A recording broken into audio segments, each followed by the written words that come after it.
hangin. Di may maingay. Ati-atihan yan. Hindi. Ano ka ati-atihan? Mayroon ba niyan Eh, sa dito? to ninyo eh. Aba, may mga taong ano, may dalang pagkain eh. Sabi ko sa'yo, tayo Kapit pumila bahay. eh. Ay, May may kasalan. Kasalan siguro to. baka kailangan i-stab. Ano nga tayo? Daan nga tayo. Kunyari, napadaan lang tayo. Tara na. Bukas ang gate. Bukas Ere, ba? Ito. Ay, hindi dyan. Ay, Hindi dyan. ito, dyan. Baka libre pagkain eh. Oh, Baka pag tayo tinawag niya ate. pag tayo tinawag, pupunta tayo. Oo, Sus, oo. ano ba naman yun? Kaso, naka-short ako. Nakakaya naman. Oo. Kailangan pala may dala.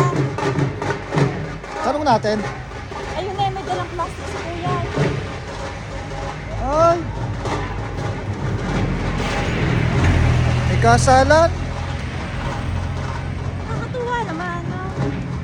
Kasala ng ano. Libre mo ba, ano, pakain? Libre pakain? Hindi daw. Wala, hindi tayo niyaya. Wala. Sayang. Hindi man lang kami niyaya. Kung sa Pilipinas to, kaya hindi tayo niyaya, ano.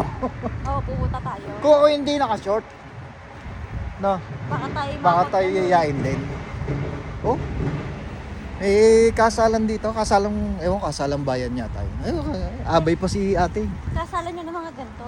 Nakita- Malahi nila, no. Oo. Andun nga, abay si ate sa Si kotse. ate. Paano mo nalaman abay? Ay, naka ano eh. Pare silang damit eh. Abay ba yung gano'n? Oo. Parang may motif na. Oo. Abay. Oo, abay. Oo, hindi ko kasi nakita. Wala. Wala tayong pag-asa. Dito na lang tayo mag-shawarma. Hindi magbayad. Hindi magbayad, magsashawarma na lang kami. Bali ba makakalibre sana ng ano? Magandang muna. Brother! How are you? How are you? Good? Go there. It's wedding.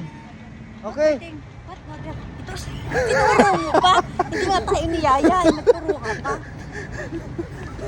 Pakinig na pakinig siya. Tumigil. Straw pa yun ha? Kilala mo ba yun? Oo. Ano? Laundry natin? Oo, di ba?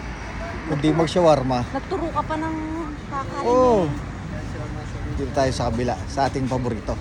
Oh, Oo. wala. Pinakamasarap na shawarma dito. Hindi nga. Oo, sa 31A. Diba? Diba? Baka makakain pa nga si my friend doon. Diba? Masipag yun, no? Malay mo Ako naman. matindi. Kasalan tapos may pulis na. Bawal No. daw mag-ingay. Sila lang naman ang maingay. Kaya nga, bawal naman talaga yun eh kung may magre-reklamo, no? Oo. Disturbance ka ng peace. Kaya pa. Ah. Ano yun eh? Loitering. Loitering, pakalat-kalat yun. Puro tambay eh. Dito na tayo. Maka-order na lang ang shawarma. Naku, ang daming tao. Oh, edi makisiksik. Naku, baka may bakang Diyan na kayo.